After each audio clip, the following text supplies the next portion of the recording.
Mm. No, and also Darshan joins in with a quick perspective. There was this expectation in the market that yes, this quarter is weak, but the last couple of quarters, the management had indicated that things are pretty much falling in place. Darshan, this quarter defies all logic to be bullish. See, last quarter there was a remediation cost. I don't see anything here. It's a clear weak number that is coming from Dr. Reddy's. We were anticipating a flat growth. It's come down 14%. If you're looking at the profits, just 153 crores. That is a drop of almost 80%. Margins at just 12.8%. I've never seen Dr. Reddy's give such poor margins. The last quarter, which was weak, which was the fourth quarter, was 20% margins, and people said it's a very bad number. Margins have come in at just 12.8%, and across the board there has been a degrowth. The global generics, when we were anticipating a degrowth of 3 to 5%, they have fallen 14%. PSAI, we were expecting a growth, it has fallen 16%. US markets is really bad, 16% degrowth that has happened.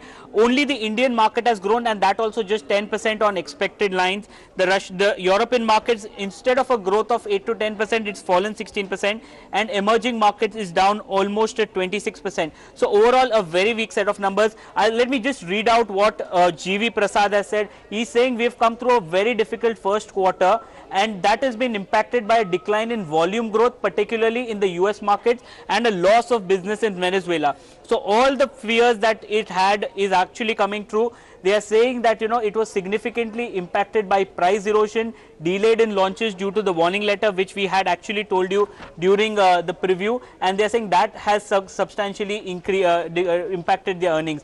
They are saying they're taking focus on remediation and strengthening, but they are saying they remain, see, this is important, we remain focused on generating long-term sustainable growth. So he's not giving any kind of indication that at least in the near term there will be something positive that could come in. So overall, an extremely weak set of numbers that has come in from Dr. Reddy's this time.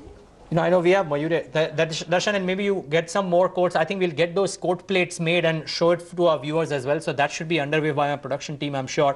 But Bhavesh, before I get back to Mayuresh, Bhavesh, what would your recommendation be on the stock right now? After that initial short covering bounce that came in, it's now duly down 2.5%. What do you think the stock does in the immediate term, the next 45 minutes, the next couple of days? It's difficult to give such a short-term no, but these numbers, Bhavesh, I mean, movement. EBITDA margins at 12%, does it change your perception on the stock? Does it change your targets on the stock?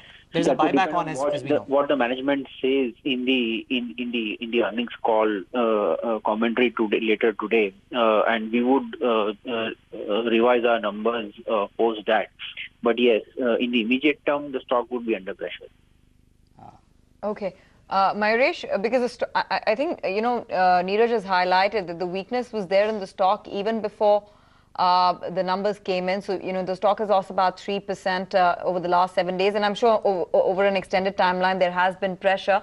I'll just repeat what the management has indicated, because that's where some of the answers lie. Earnings have been impacted by fall in volume growth in the US and loss of business in Venezuela. They remain focused on generating long-term sustainable growth, but they are concerned about price erosion as well as delayed launches. It just seems like a confluence of factors coming together and working against their growth this quarter around. What would make you optimistic at all at these levels, or would you be completely bearish on the stock now? Again, I think the numbers are far below what we had estimated at our end, and the disappointment has come on all counts, whether that be the US generic business, or the EBITDA front, and even on the bottom line, which is clearly an impact of the remedial issues that they're probably seeing, no new launches coming through as one was expecting. But again, I think the numbers are worse than what we in the street were expecting. So I think it all boils down to what the management commentary is going to be. But again, I think looking by what the statements I've just heard, the management commentary also seems to be very, very cautious at this point of time.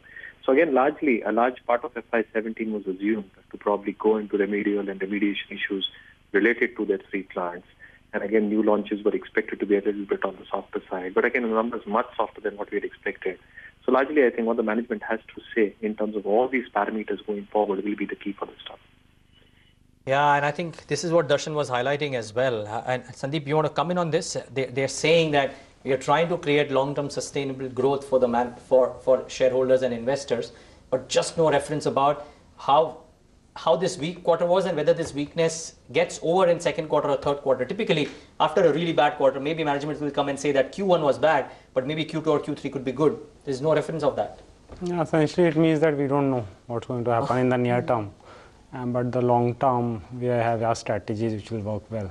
So I think this stock's been off the radar for most investors, and it's going to be that way for some more time. You know, on a 6-month basis, it's actually done pretty decent. If we extend that to a 3-month time horizon as well, the last month or so, the stock had been dwindling and getting into the earnings. So cumulatively, over the last 7 days, you've lost about 5.5%.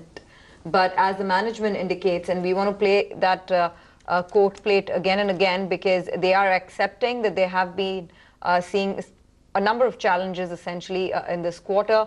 Whether it's price erosion, whether it's delayed launches, they are looking at volume degrowth as well, business volume falling in the US, and more importantly, loss of business in Venezuela.